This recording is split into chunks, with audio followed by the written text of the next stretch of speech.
Hi, I'm Rob Doyle, 1982 graduate of DePauw University. Played on the 1981 DePauw football Tiger team. I was privileged enough to play quarterback on that team with a lot of great guys. When we came to DePauw in 1978, they hoarded us in Bowman Gym, and all the freshman football players slept on cots during two-a-days.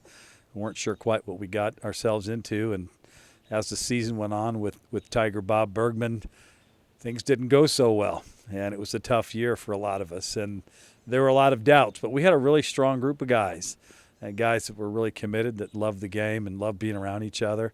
We were lucky enough to have Jerry Burnt come in, and sophomores really turned some things around for us, and we started to believe we could be the program we wanted to be and why we came there.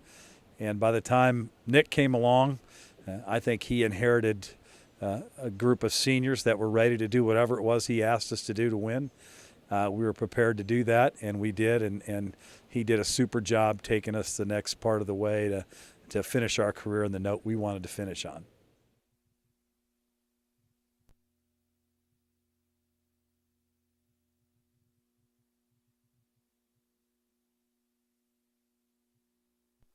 You remember this guy coming down before the game? I actually do remember that. You can see the yellow W burned in on the field there the week before the game. One night, somebody from Wabash came in and burned a big W in the middle of the field and in the end zone. We were not happy about that. It was a big day for those of us that were seniors because we were 1-1-1 in the Monon Bell game. Both teams were ranked in the top 10. Both teams thought they were going to be in the playoffs. And there was just a lot of anticipation. There was a bunch of news media there that week. There were some really good players on Wabash's team, one of which, Metzlars, went on to play in the NFL for a number of years. And everybody could just sense that it was a big game. And it was just all week, how are they going to fit all these people in there? I remember that distinctly, looking out and saying something to Joe Dayon, who was a defensive player. Look at those guys up there in the trees over the cemetery watching the game. And people were, anywhere there was an open spot, they sort of filled in. It's sold out. Where are they going to sit? That was before we added stands in there in the end zones and stuff. So the whole week was just filled with anticipation that, this was a big game. And we were very confident going into that game, though. Was more fun than anything. The guys that were playing, particularly the seniors, were all guys who'd been multi-year starters. We'd been through all this before, a lot of guys from big high school programs. And really at that point, for those of us, before the locker room when we talked, there was no, nerves, gee, can we win this, will we win it? It was all a sense of, well, we are going to win this game. And there's no question in anybody's mind. And I think that was the mindset of the upperclassmen. I think that was our focus. I don't think there was ever anybody that wavered from that thought that we would win. I still to this day can remember thinking we will win. Just by the end of the game, we'll have won it. The Little Giants, of course, had different thoughts, and Wabash's opening drive, which we're seeing here, was explosive. On 4th and 1, Darrell Johnson gets this first down, and on the next play, he rambles 22 yards on a draw.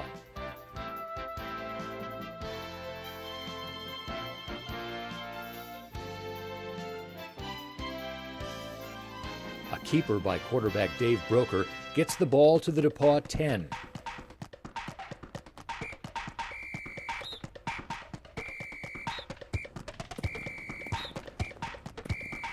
Then it's Johnson again, this time running for 8 to the Tiger 2-yard line.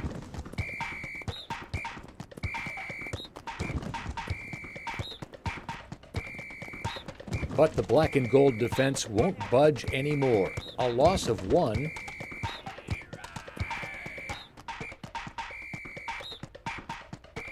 Is followed by a loss of 2.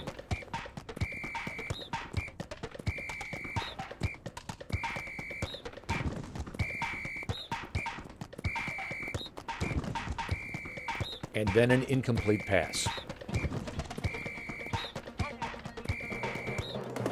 A 22-yard Wabash field goal attempt is blocked.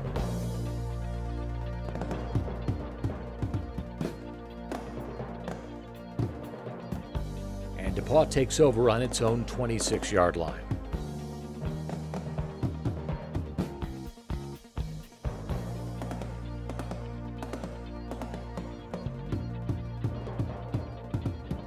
DePauw's first drive begins with that 11-yard connection from Rob Doyle to Bob Cohen.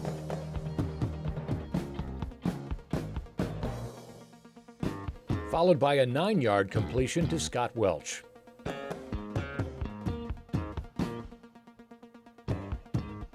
Rich Bonacorsi then picks up 3 yards on the ground.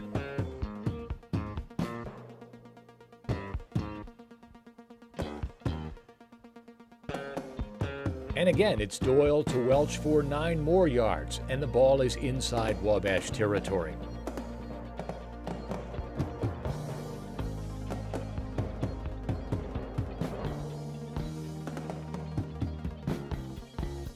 An illegal procedure penalty backs the Tigers up.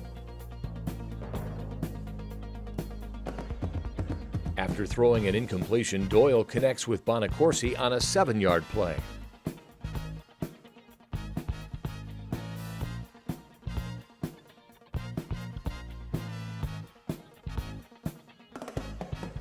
Then it's Bonacorsi on the ground for 2. Doyle's attempt to thread the needle results in another incompletion. And the Tigers' first drive stalls as a result of this interception. The Little Giants entered this contest with a 24-game unbeaten streak. Daryl Johnson was the first-team All-American, had an NFL tryout. Pete Metzelaar spent, 12 years in the NFL. And then they had Broker, who was a first-team All-American quarterback. We had Fins, who was an All-American punter, and H, who went to the Cowboys, but they were way more highly touted than we were at that point coming into it. And although none of us thought they were better than us, but they were ranked 4th, and I think we were ranked 9th. We're now looking at Wabash's second drive, which began at the Tiger 39. This 12-yard pass from Broker to Johnson goes for 12 yards. It's followed by an incompletion.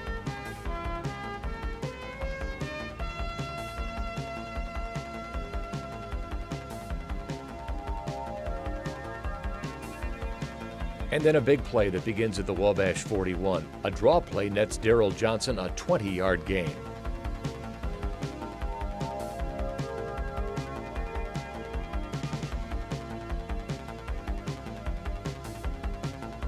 That's followed by a 9-yard completion to Pete Metzelaar. The ball is at the DePauw 30.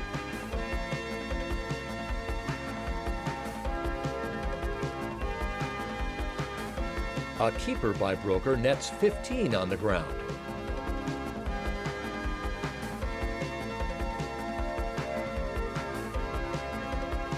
He's sacked for a loss of 1 on the next play. It's 2nd and 11 from the DePauw 16. A pass is broken up near the 5-yard line.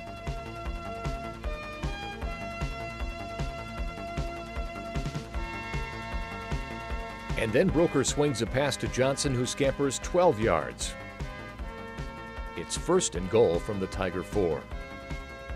The Little Giants dent the scoreboard with 1:15 left in the first quarter. Daryl Johnson romps in from 4 yards out. The extra point is good, and Wabash leads 7-0.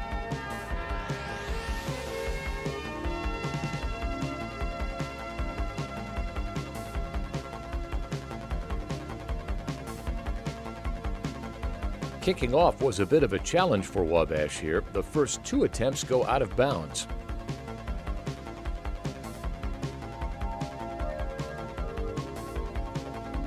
On the 3rd try, forced to kick off from their 30, the Little Giants drive the ball to the 16, where Alan Hill grabs it and returns it for 27 yards. The Tigers start with great field position at the 43. After Rick Lindlow runs for 3 yards, Rob Doyle sees an opportunity. We ran a little play-action pass off that off-tackle play, and Scotty Welch was open the first time, and I missed him. And he came right back to it in a little slightly different look, slightly different play, but essentially the same route for him. And we thought we would have a good matchup there. We did, and we got it down by the 15, 16-yard line. Actually, the 48-yard completion brought the Tigers to the Wabash 6. Lindlow's 2-yard carry ended the first quarter. And then we come back at the very beginning of the second quarter and hit Perk over the middle. See the guy open in the corner on the left? I don't know if you can see it, but we had two guys open. The reliable Dave Finzer kicks the extra point, and it's tied with 14:55 left in the second quarter. The announced attendance for this game was 10,704. It marked the first Monon Bell game for new coach Nick Mourouzis. Nick had been a part of a lot of Big Ten games and had been around it, and he was perfect. I mean, he was ready to go. We were prepared. We were ready to win the game. At that stage in his career, there were times when we would run that off tackle play, and it'd come in. I'd be like, I'm wide open. We can get this, and I'd be like, yeah, I know. I'll talk to him. We actually thought we could throw more and light up the scoreboard more than we did, and so we'd have those discussions in the huddle. Say something to him. We can throw this. I said, okay, we'll talk to him. And, it's just, he was very conservative at that stage. But, offense has just opened up quite a bit more years later.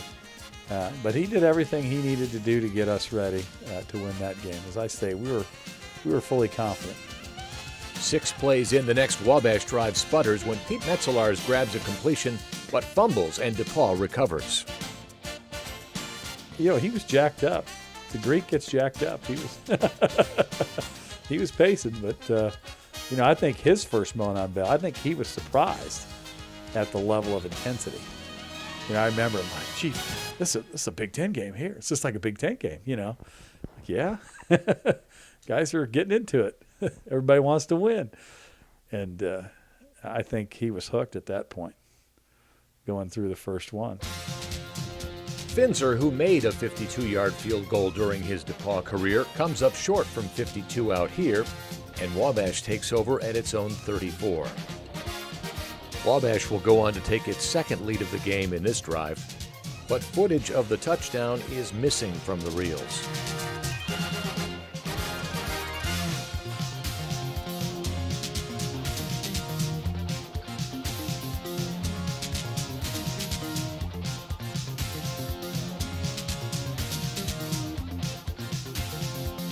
Three big quarterback keepers by Dave Broker lead to the score. This one goes for 13 yards.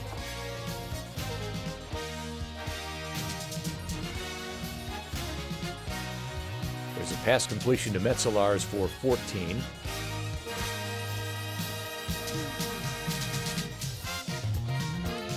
Broker keeps it again for 15 this time.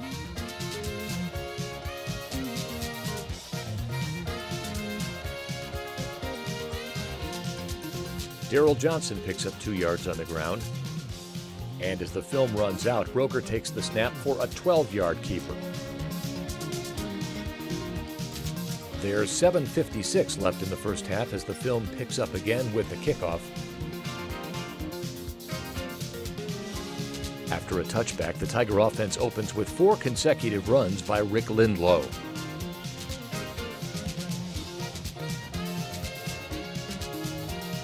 This one goes for 5, the next for 4, setting up a 3rd and 1.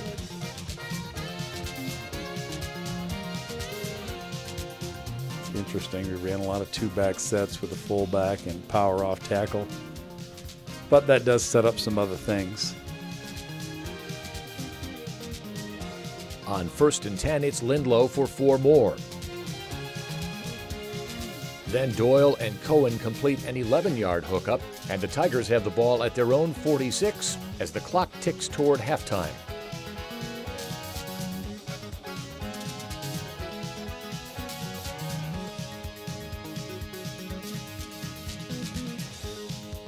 That was Kevin Perkins. He was amazing on those little mini fades with the corner right in his face. You just had to throw it up high enough for him to get down with it.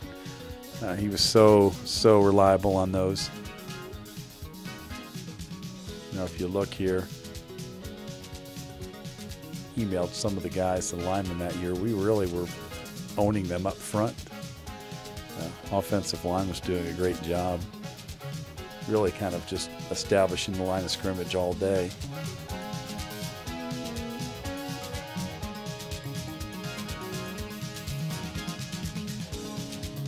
As we pick up the Tiger drive, the ball's at the 24. Rick Lindlow for 9 yards on this play on 1st and 10, so it's 2nd and 1. And Rich Bonacorsi picks up 8 yards, giving the Tigers a first down at the Wabash 7-yard line. But the next 2 runs yield little, and time is running out.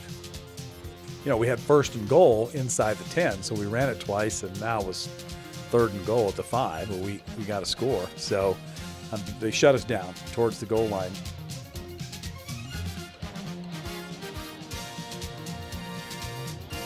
Third down, he calls the play to Perk, and we threw a fade. There's Perk out there on the left, one-on-one, which is an easy matchup for us.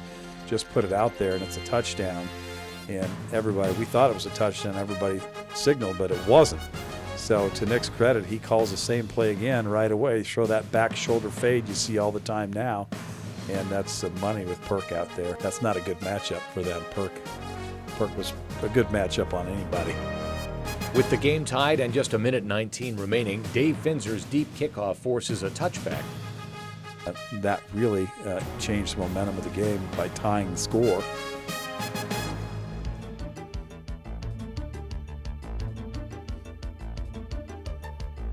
The Little Giants run off 4 plays, including an 11-yard scamper by Johnson, before the half comes to an end.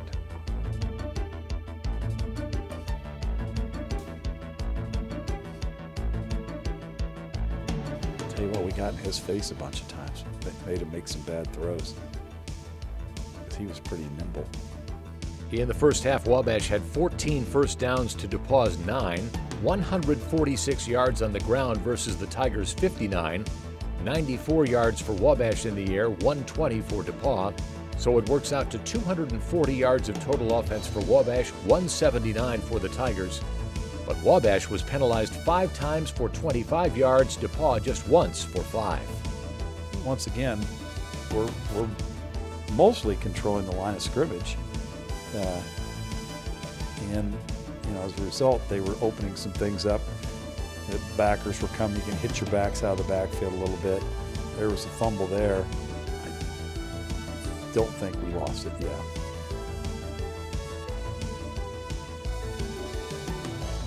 I thought they did a better job in the second half of shutting down a running game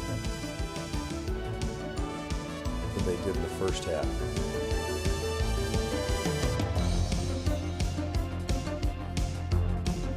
See, as I said, there were things that are there.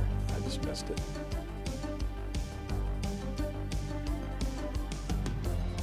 And they did. Wabash did a good job that time of shutting us down. Finzer's 36-yard punt sets Wabash up with a 1st and 10 at their own 23. Well, you don't see that toss sweep much anymore unless you go to a Chatard game.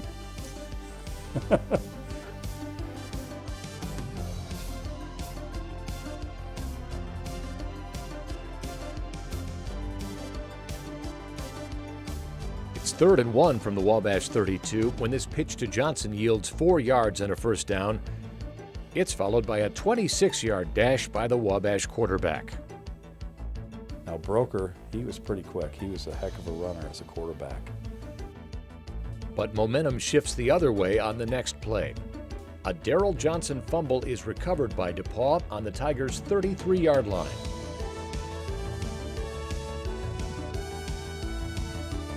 The black and gold offense goes back to work. It's Lindlow for 3 yards.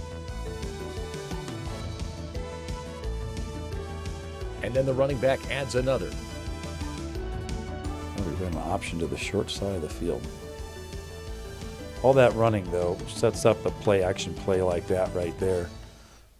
And it really sucks those linebackers in. You get a little level down there, about 20 yards downfield. Opens some things up.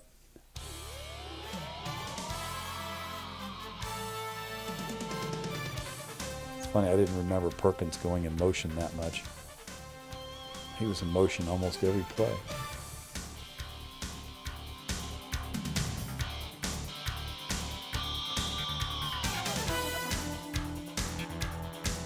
You can see we were moving the ball the whole time. And it just felt like as time, we were wearing them out a little bit. Then you have a holding penalty, which kind of kills you.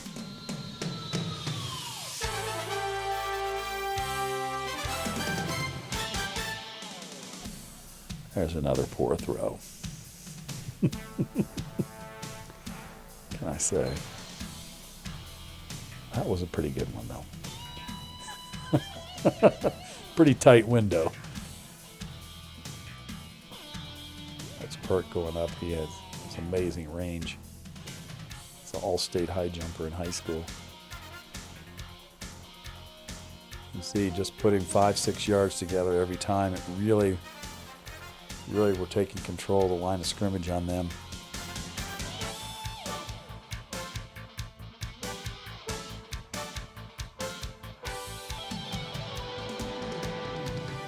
Now we threw that fade again to Perk, and they were just let our running back Mark McConnell go wide open the end zone. When he called the plays like this is going to be wide open, I said, yeah, I think he is. Those backers are coming, and he was wide open. And that was the difference right there. That was the final touchdown, made it 21-14. And there's a lot of game to go. What people don't remember is we scored there before the end of the third quarter, and nobody scored after that point. Which again is a credit to the defense. And they just had a hard time moving the ball.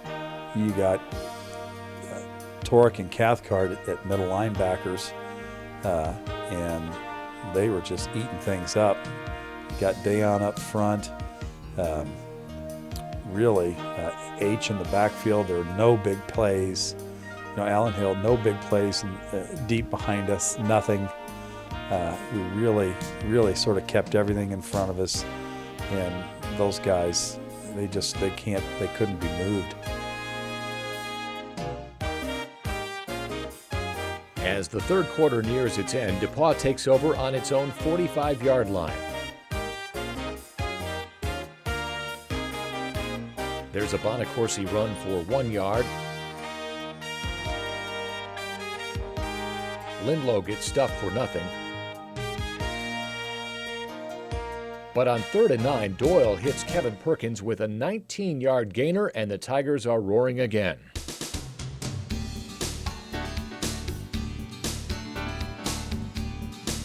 With a 1st and 10 from the Wabash 35, Lindlow picks up 4 yards. But after 2 consecutive incomplete passes, the Tigers go for a 48-yard field goal. We were on another drive to put this thing away, and we didn't get the first down. And so he likes to kick a field goal and was wide, which is unusual because Finns was such a great kicker. But that would have put the game away right there.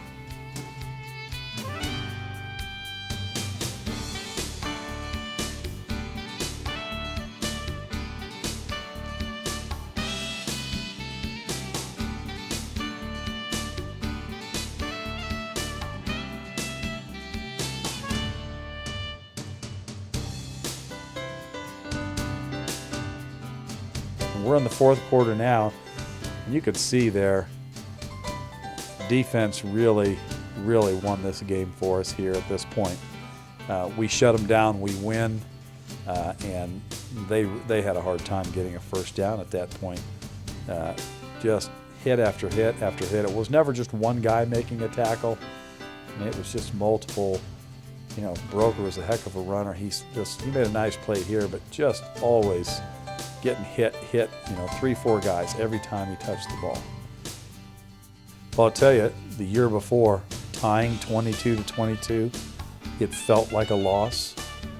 To me, it was a loss because you either win or you lose. So it was a loss as far as I was concerned.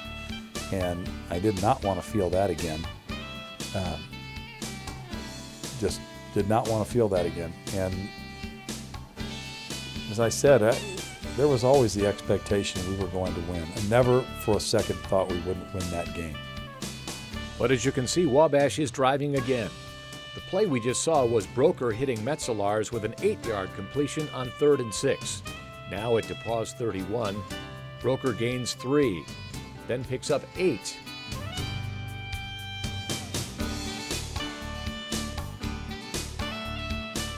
It's 1st and 10 from the 20. This is a big stop here. Metzelaars goes up. He's 6'8". I mean, he catches that. It's a tie game. And it was a pretty good throw. And he was double covered. Broker gains 2.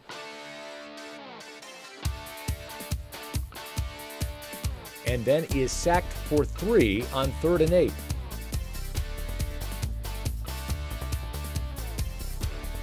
A 37-yard field goal attempt is no good. So both teams in the fourth quarter missed field goals.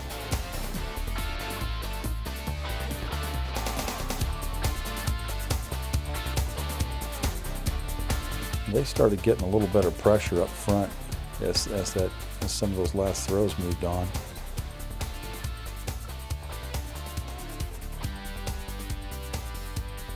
We did not have a good series there, that's for sure. 3 and out. They were blitzing everybody. So we give them the ball back here with great field position. Once again, didn't put the defense in a great spot, but they came up strong again.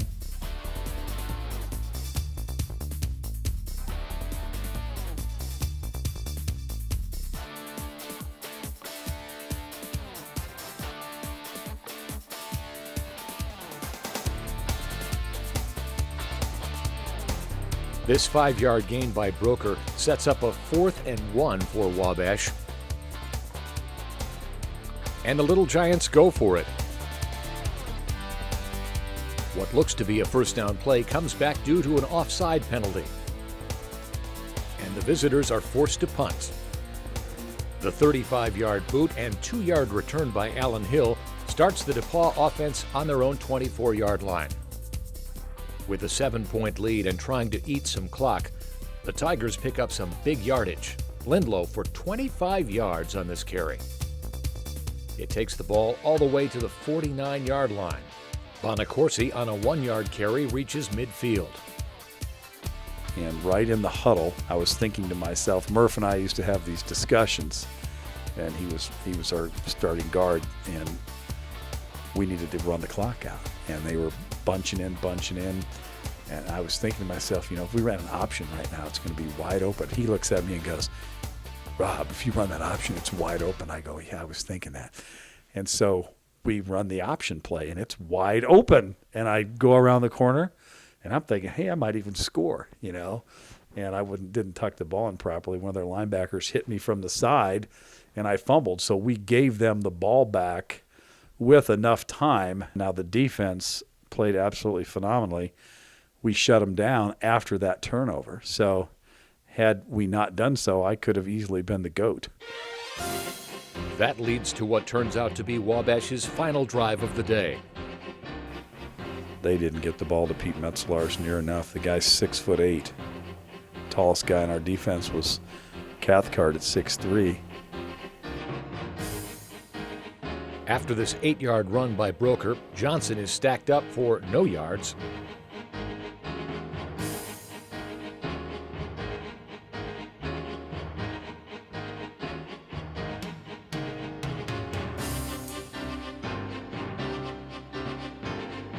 The DePauw defense sacks Broker for a 4-yard loss.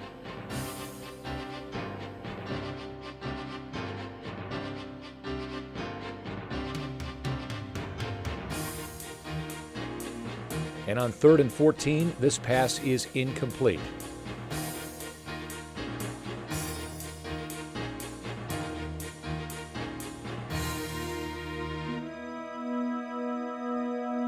Broker finds Johnson with a 6-yard pass on 4th and 14, but it's not enough. DePauw takes over on downs at the Wabash 48.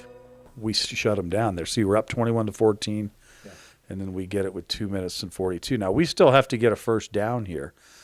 We run the ball a couple times, and we don't get it. So on 3rd and 10, Nick calls a play to the strong side, and the third option is Kevin Perkins back by himself on the weak side. And I remember thinking to myself when I went back, I know Perk's going to be open on the back side. He's got single coverage, but you still have to, your read is the front side first.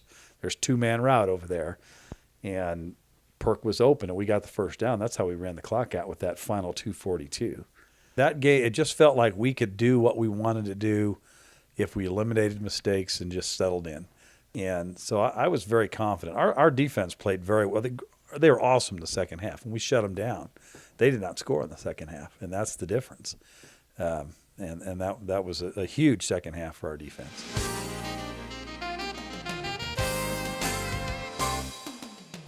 So we finally got to go over there and take the bell back. You remember that? They were yelling, there could be a playoff game here next week. Don't tear the goalpost down. And then because of the way the playoffs were situated at the time, we didn't get a bid because we had lost to Dayton. And there were only 8 teams in the country that made the playoffs back then. So that was it.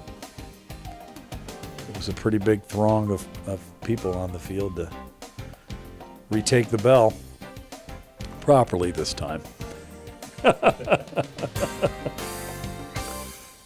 It was a fun atmosphere. I think more than anything, it was just appreciating the fact that we were there. This was our last game, and appreciating the fact that everybody was part of it. It was just a unique experience. It was fun to be a part of, fun to be a college football player on that day.